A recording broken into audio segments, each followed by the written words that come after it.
देखो बच्चे, हम लोग अलंकार पढ़ रहे हैं और ठीक है, उसके संदर्भ में हम आपको 2 वीडियो दे चुके हैं और उसमें हमने जो कवर किया है, हमने आपको बताया था शब्दालंकार और अर्थालंकार मेन 2 होते हैं, एक उपव्यय अलंकार भी होता है। तो अलंकार के प्रकारों में 3 हमने आपको बताए थे, लेकिन मेन 2 ही माने जाते हैं।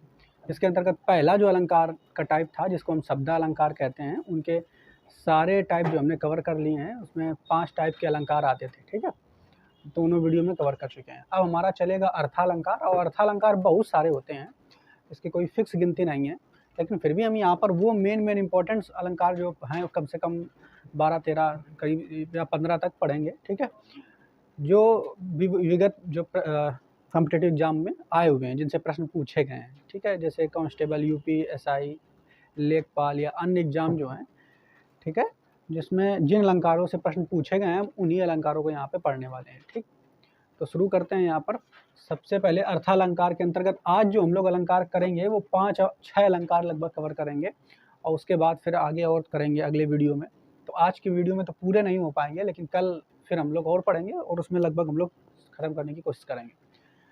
तो देखते हैं यहाँ पर अर्थालंकार मतलब वे अलंकार जो अपने अर्थ के माध्यम से काव्य का सौंदर्य बढ़ाते हैं, अर्थालंकार कहते हैं। ये तो आपको पता ही, ये लाइन वहाँ पे जो शब्दालंकार था वो शब्दों के माध्यम से जो है काव्यों की शोभा बढ़ा रहे थे। ठीक है, शब्दों के माध्यम से कभी मतलब जैसे तुम्हारा अनुप्रास अलंकार था तो वहाँ शब्द में ही रिपीट कर रहा था, कुछ कोई अक्षर रिपीट कर रहा था, ऐसा ही तो था। यमक अलंकार, ठीक है, श्लेष अलंकार, एक शब्द आता था है और उसी का अर्थ अलग अलग हो जाता, तो शब्दों के माध्यम से वहाँ पर सौंदर्य उत्पन्न हो रहा था। लेकिन यहाँ पर क्या है, यहाँ अर्थ के माध्यम से सौंदर्य उत्पन्न होगा। ठीक है, तो इसमें कौन कौन से अलंकार हैं वो पहले हम देखेंगे, लेकिन सबसे पहले अर्थालंकार पढ़ने से पहले कुछ महत्वपूर्ण जो टर्म है उनको हमें देखना होगा। तो सबसे पहला जो महत्वपूर्ण टर्म है यहाँ उपमेय, उपमान, वाचक शब्द और साधारण गुणधर्म। ये बहुत महत्वपूर्ण है।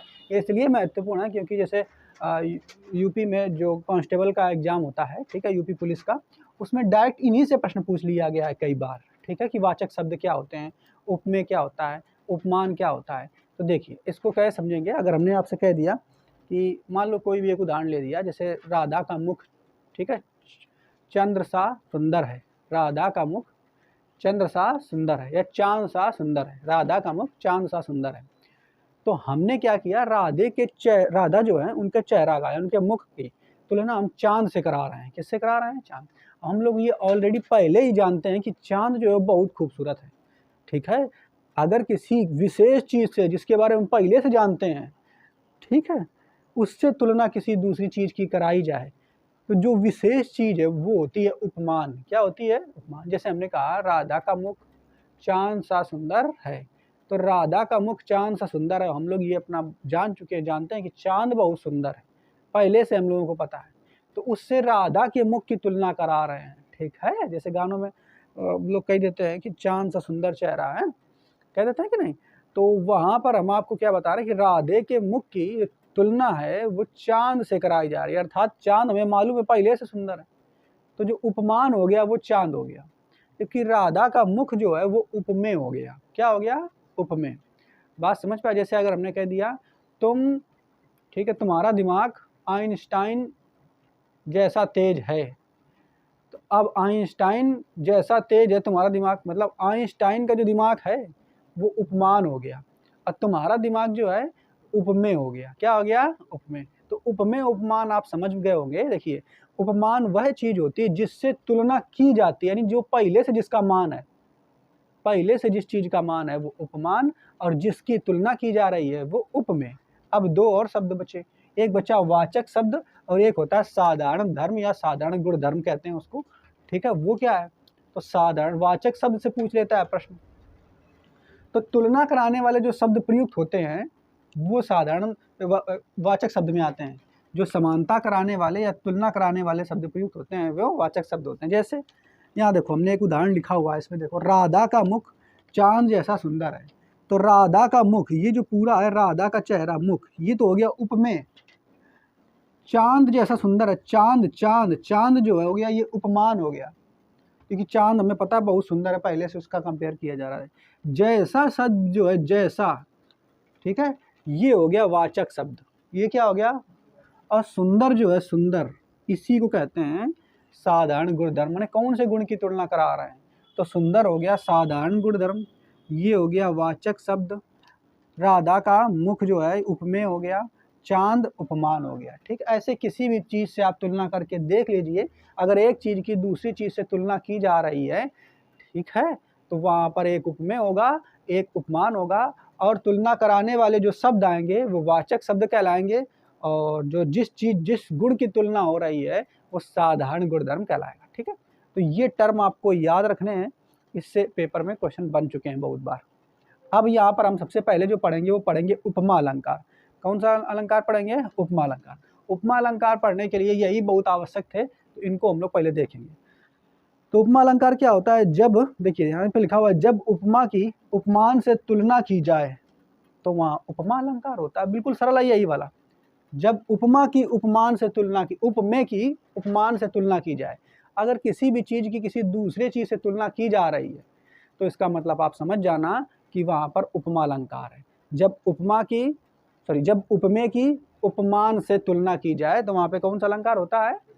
उपमा अलंकार। हमने आपको उदाहरण बताया, जैसे राधा का मुख चांद सा सुंदर है, तो यहाँ पर भी उपमा अलंकार है। कौन सा अलंकार है? तो जब भी तुलना की जाए एक चीज़ की, छोटी सी चीज़ की किसी विशेष चीज़ से तुलना की जाए तो वहाँ उपमा अलंकार होगा। क्या होगा? उपमा अलंकार। उपमा अलंकार दो प्रकार का होता है, एक होता है पूर्ण उपमा, एक होता है लुप्त उपमा।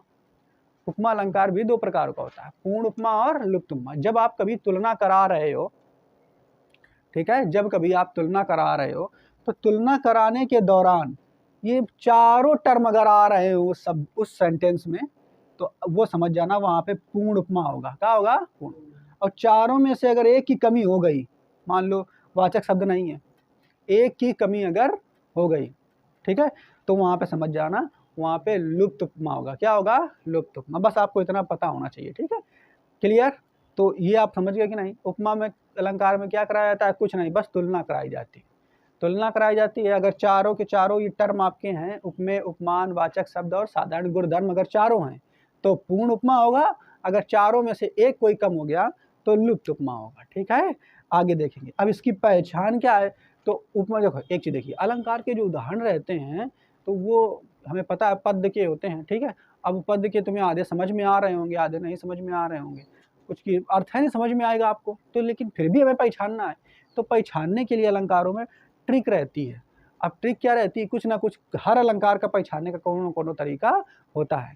तो जो उपमा अलंकार के पहचान का तरीका क्या है कि जब भी कभी आपको कोई भी दे दिया जाएगा इस तरीके का पद और पूछेगा कि बताइए इसमें कौन सा अलंकार है, तो अगर उसमें ये शब्द आपको देखने को मिल जाए पंक्तियों में, इनमें से कोई भी एक देखने को मिल जाए, तो आप समझ जाना कि उपमा अलंकार होगा। क्योंकि यहाँ तो आप इसलिए समझ गए क्योंकि ये हिंदी में लिखा हुआ है? बात समझ पाए? शुद्ध हिंदी में लिखा हुआ है जो आप बोलते हो, इसलिए आप समझ गए यहाँ पर तुलना कराई जा रही है। लेकिन यही जब, ठीक है, संस्कृत की से जुड़ी हुई अन्य भाषाएं हैं जो जिसमें दोहे वगैरह सब कुछ लिखे गए हैं, उसमें अगर लिखा होगा तब क्या करोगे? तब तो तुम्हें अर्थ है नहीं समझ में आ रहा होगा, तो उसमें तुम्हारे ये हथियार जो है ये काम करेंगे। तो अगर कभी उपमा अलंकार होगा तो उसमें निम्न वाचक शब्द जरूर होगा। उपमा अलंकार में कौन वाचक शब्द होगा? ये वाले वाचक शब्द जरूर होंगे। कौन कौन से याद रखना है? पहले देखो, सा, से, सी, सम, समान, सदृश, सरिस, ये सा वाले याद कर लो। सा, से, सी, सम, समान, सदृश, सरिस। ठीक है, फिर से बोलो एक बार, सा वाले। सा, से, सी, सम, समान, सदृश, सरिस। ठीक है, तो उपमा अलंकार में पहले ये सा वाले याद करो, ये शब्द जरूर आएंगे। ये तुलना वाले ही तो है, वाचक शब्द हैं एक तरीके के। ठीक है, तो अगर ये वाचक शब्द आ जाए तो आप समझ जाना उपमा अलंकार है। फिर से एक बार बोलो, सा, से, सी, सम, समान, सदृश, सरिस। ठीक है, सा, से, सी, सम, समान, सदृश, सरिस। इसके बाद देखो, फिर इसके बाद इव तुल, इव तुल, एक साथ याद करो, इव तुल, इव तुल, लौ जौ, इव तुल, लौ जौ, इव तुल, लौ जौ, जैसे, इमी जिमी। ठीक है, इमी जिमी और ऐसा, इमी जिमी और ऐसा। फिर से बोलिए, इनमें से कोई भी एक अगर शब्द अगर आपको देखने को मिल जाए तो आप समझ जाना कि वहाँ पर उपमा अलंकार है। ठीक है, फिर से बोलो, सा, से, सी, सम, समान, सदृश, सरिस। ठीक है, फिर इव तुल लौ जो, उव तुल लौ जो जैसे, इमी जिमी ऐसा, इमी जिमी ऐसा। तो इनमें से कोई भी अगर आपको टर्म एक भी देखने को मिल जाए तो आप समझ जाना उपमा अलंकार है। अब इसके उदाहरण हम आपको दिखाते हैं। जैसे लिखा हुआ है पीपर पात सरिस मंडोला, पीपर पात सरिस मंडोला। तो पीपर पात सरिस, जैसे सरिस तुमने देखा सरिस था, याद किया, इनको रटना पड़ेगा आपको। सरिस दिखा तुरंत आप जान जाओ अच्छा सरिस आया है, इसका मतलब यहाँ पे जो है उपमा अलंकार होगा। कौन सा अलंकार होगा? उपमा अलंकार। तो सरिस शब्द जैसे ही देखा उपमा अलंकार, अर्थ पता हो चाहे ना पता हो आप तुरंत यहाँ पे कर लोगे। लेकिन फिर भी अगर ये पूछने को केवल एक पूछ लेगा तो कांस्टेबल लेवल में आपको हो सकता है इतना एग्जाम्पल पूछ दे कि कौन सा अलंकार है। लेकिन अगर ऐसा कह दिया कि बताइए इसमें जो अलंकार उपमा अलंकार है, आप ये बताइए कि इसमें आपसे पूछेगा कि बताइए साधारण गुणधर्म क्या है, इसमें उपमेय क्या है, उपमान क्या है, तो ये वाला थोड़ा सा अच्छा है, ये पूछा भी गया, इसलिए यहाँ पे आपको देखना है। तो पीपर पात सरिस मंडोला, पीपर पात मतलब पीपर के पत्ते की तरह, सरिस मंडोला, सरिस का मतलब जैसा, मन मतलब डोलता है। तो पीपर के पत्ते की तरह सरिस मन डोलता है, यानी मन जो है वो डोलता है। तो अब बताइए इसमें आप लोग कि साधारण गुणधर्म क्या है, उपमेय क्या है और उपमान क्या है, बताओ फटाफट। तो देखो यहाँ पे लिखा पीपर पात सरिस मन डोला। तो यहाँ देखेंगे पीपर पात, पीपर का पत्ता जिस तरीके से डोलता रहता है उसी तरीके से जो मन है वो भी मेरा डोल रहा है। ठीक है, तो तुलना किससे की जा रही? पीपर के पत्ते के डोलने से। तो पीपर का पत्ता जो है ये तुम्हारा हो जाएगा उपमान, सरिस जो हो जाएगा वाचक शब्द, ठीक है, मन जो तुम्हारा हो जाएगा उपमेय हो जाएगा, और डोलने की बात हो रही है तो ये साधारण गुणधर्म हो जाएगा। ठीक है, तो ऐसे याद आप इसको रख लेंगे। आगे देखो, अगला देखो, तनु दुति मोर चंद्र जिमी झलके। जिमी देखो हमने लिखाया था, जिमी लिखाया कि नहीं? अगर जिमी आ जाए तो इसका मतलब इसमें भी कौन सा अलंकार हो जाएगा? ठीक है, उपमा अलंकार। अर्थ पता हो चाहे ना पता हो कोई दिक्कत नहीं। आगे देखो, दिवसान का समय, ठीक है, मेघमय आसमान से उतर रही वह संध्या सुंदरी, परी सी, परी सी, सी परी सी, ठीक है, धीरे धीरे धीरे। तो यहाँ पे कौन सा अलंकार हो जाएगा? उपमा अलंकार। लेकिन यहाँ पर बात हो रही कि दिवसान मतलब समय जब जो है सॉरी दिन जो है ढल रहा होता है, शाम आ रही होती है। ठीक है, तो वह उतर रही धीरे धीरे धीरे धीरे। तो शाम जो है उतर रही, मतलब कह रहा है कि शाम आदमी की तरह उतर रही, शाम जो आ रही है, रात आ रही है, वो धीरे धीरे उतर रही है आदमी की तरह है। आदमी की तरह तो आदमी थोड़ा है शाम, लेकिन फिर भी इसमें ऐसा लग रहा है कि आदमी की तरह उतर रही। तो इसमें मानवीकरण अलंकार भी हो जाएगा। कौन सा हो जाएगा? उपमा भी अलंकार हो जाएगा। ठीक है, तो एक उसमें दो अलंकार हो सकते हैं। ठीक है, ये भी बात आप याद रखना है, 2-3 भी हो सकते हैं, ये भी बात आप याद रखना। क्लियर, बात समझ पाए, लेकिन आपको पहचानना कि कौन सा अलंकार होगा। आगे देखेंगे अगला जो सेंटेंस है हमारा, कोटि कुलिसम वचन तुम्हारा, कोटि कुलिसम वचन तुम्हारा। ठीक है, तो सम शब्द आ गया, तो सम हमने वहां पे लिखाया है ना, इससे आप पहचान लेंगे। मखमल के झूले पड़े हाथी सा टीला, सा शब्द आ गया, सा शब्द आ गया, इसका मतलब वहां पे भी उपमा अलंकार हो जाएगा। आगे देखेंगे, प्रभात नभ था बहुत नीला शंख जैसे, देखो जैसे शब्द लिखाया होगा जैसे। ठीक है, तो यहाँ पर भी तुम्हारा कौन सा अलंकार हो जाएगा? उपमा अलंकार। इतने सारे उदाहरण हमने आपको कराए हैं, इसके अलावा तो इसमें से कोई ना कोई आपको देखने को मिलेगा। ठीक है, अगर आएगा एग्जाम में तो उम्मीद है आपको ये समझ में आया होगा। बस आपको रट लेना उपमा अलंकार के लिए वो वाले शब्द। ठीक है, आगे देखेंगे रूपक अलंकार में क्या आप देखेंगे। रूपक अलंकार में इसमें क्या किया करता है कि बस तुलना कराता है। ठीक है, जब उपमा की उपमान से तुलना की जाए, रूपक अलंकार में भी तुलना कराता है, लेकिन यहाँ पर याद क्या रखना है, जब उपमेय में उपमान को भेद रहित आरोप कर एक कर दिया जाए तो वहां रूपक अलंकार होता है। मतलब यहाँ पे तुलना नहीं कराएगा, सीधा कह देगा वही है, मतलब सीधा उपमेय को उपमान ही बना देगा, उपमेय को क्या बना देगा? उपमान ही बना देगा। जैसे हमने आपको बताया उपमा अलंकार में हमने बताया कि राधा का मुख, ठीक है, चंद्र सा है, राधा का मुख चंद्र सा है, तो तुलना करा है इस तरीके से।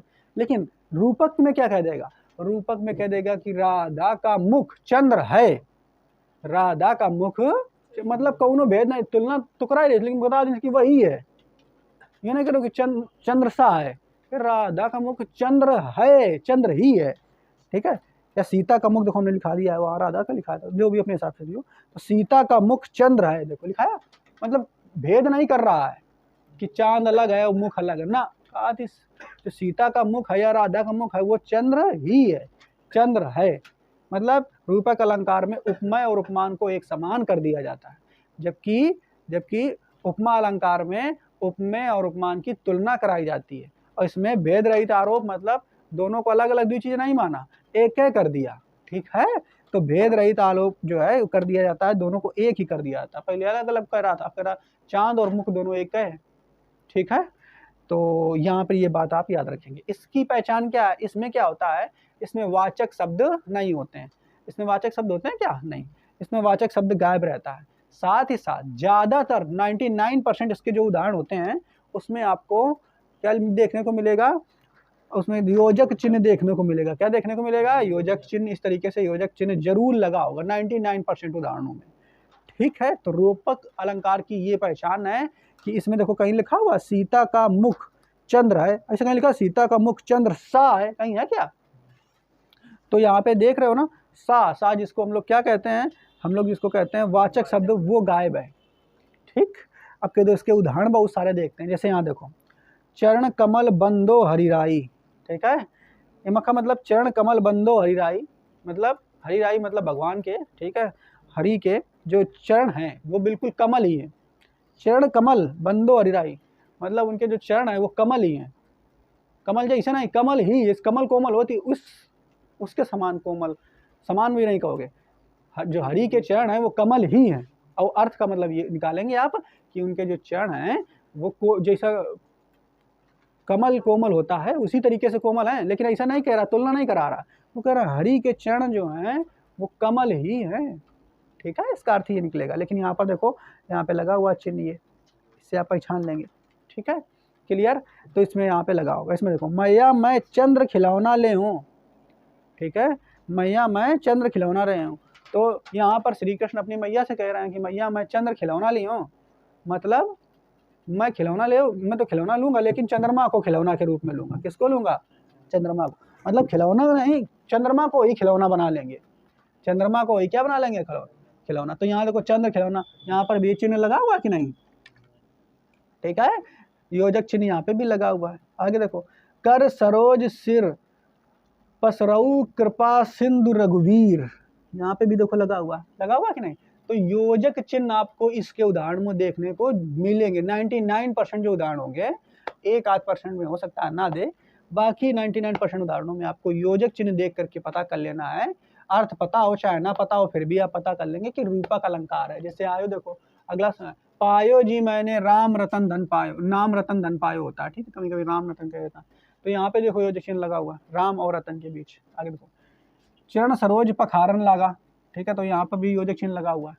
ठीक है, प्रेम सलिल से द्वेष सारा मल धुल जाएगा, यहाँ पर योजक चिन्ह लगा हुआ है। ठीक है, मन सागर मनसा, ठीक है, लहरी, यहाँ पे 2 जगह लगा हुआ, बूढ़े बड़े अनेक, ठीक, योजक चिन्ह लगा हुआ।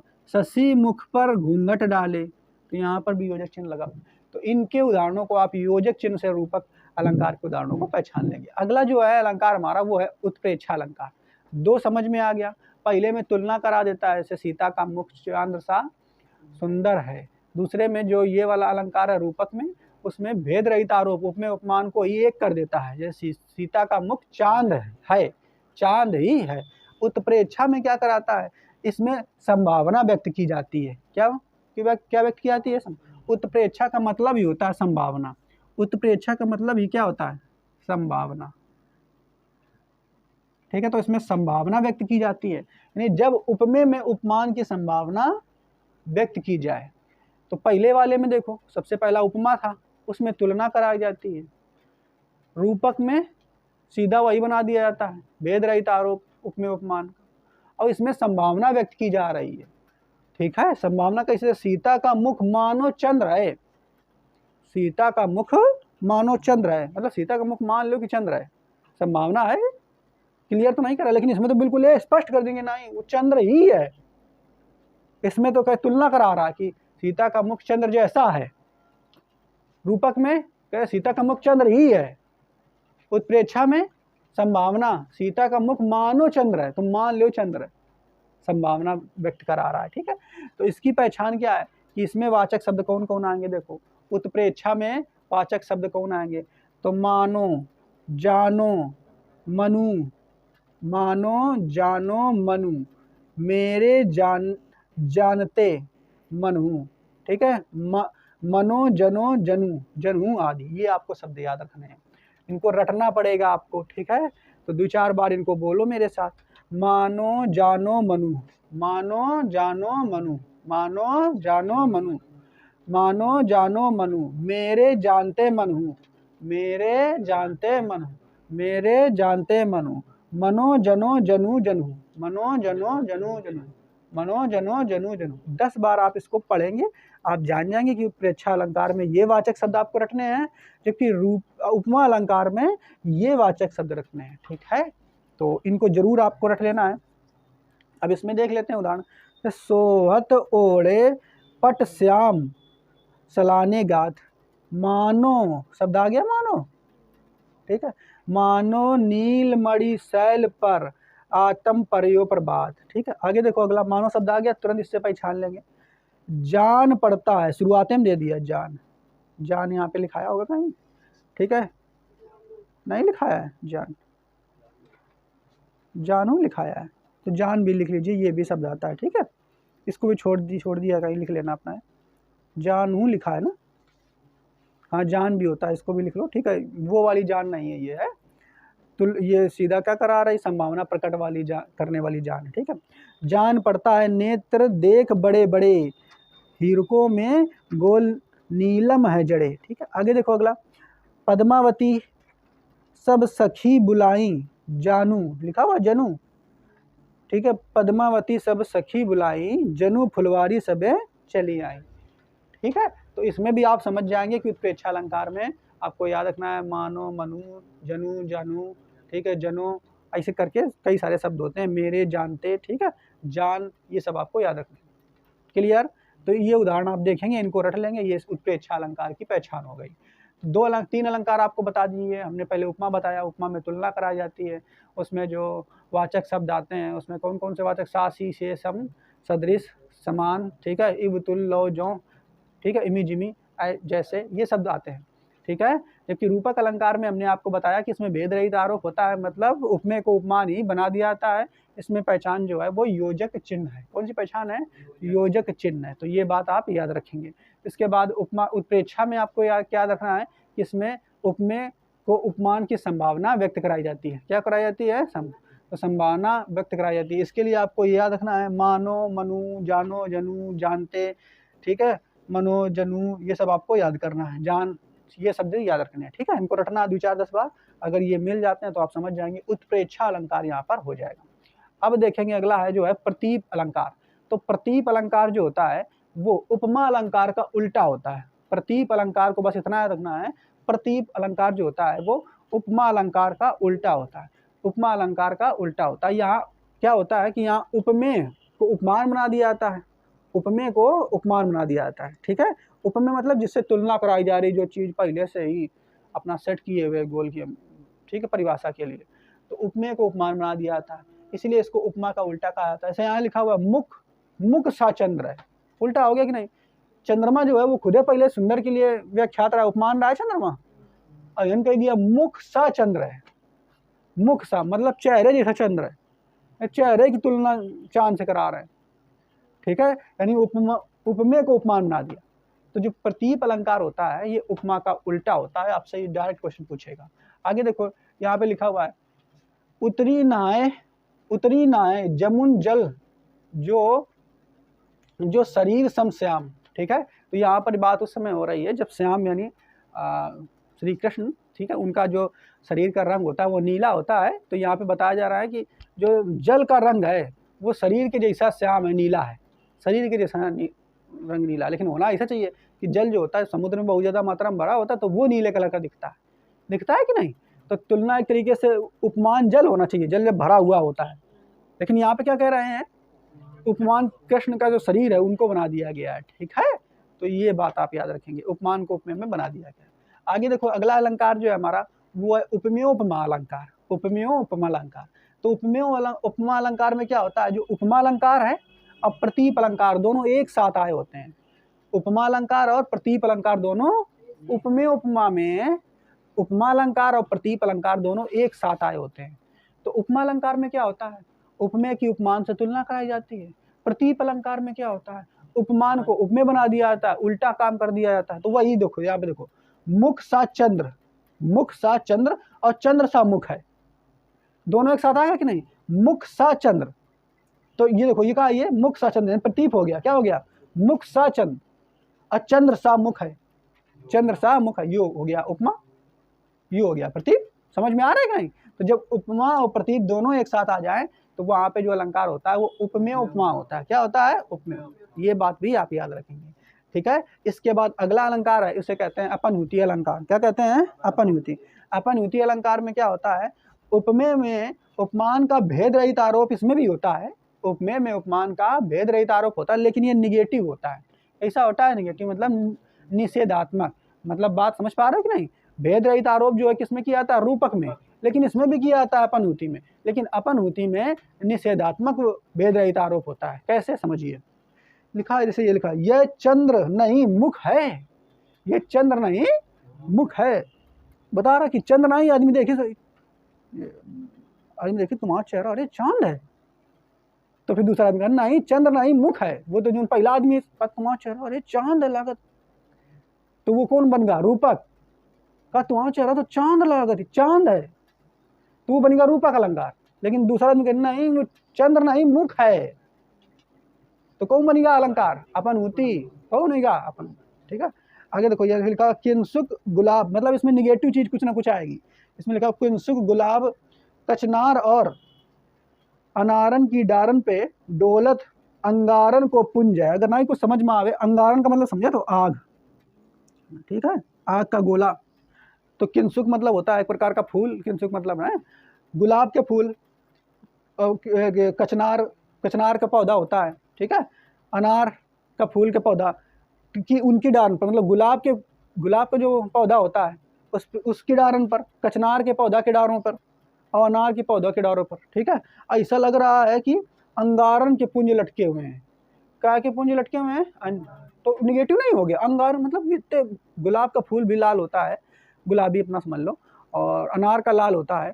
तो आज लेखक क्या कह रहा है कि जो है गुलाब के पौधे पर, कचनार के पौधे पर और अनार के जो पौधे हैं उन पर डालियों पर इस लग रहा होगा कि अंगारन के पुंज लटके हैं। क्या लटके हैं, अंगार। तो पौधा को अंगार की नाव लगी है का, वो कह अंगार की नाव के पुंज लटके हैं, आग के पुंज लटके हुए हैं, तो नेगेटिव बात हो गई कि नहीं। तो इसलिए यहाँ पर भी अपनहुति अलंकार होता है। क्या होता है, अपन, मतलब बढ़िया चीज का निगेटिव, मतलब पनौती लगा देनी, निगेटिव काम कर देने से। तो अपनहुति आप यहाँ पर ऐसे याद कर लेंगे, ठीक है, क्लियर। इसके बाद के और जो अलंकार बचे हैं वो हम लोग नए वीडियो में कवर करेंगे।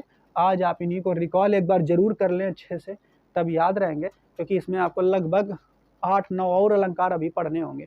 कल के वीडियो में बाकी हम लोग कवर करेंगे, ठीक है। इससे पहले वाले जो है उनको भी आप एक बार रिकॉल करते रहें, नहीं तो अलंकार जो है बहुत जल्दी भूल जाए जाते हैं, ठीक है।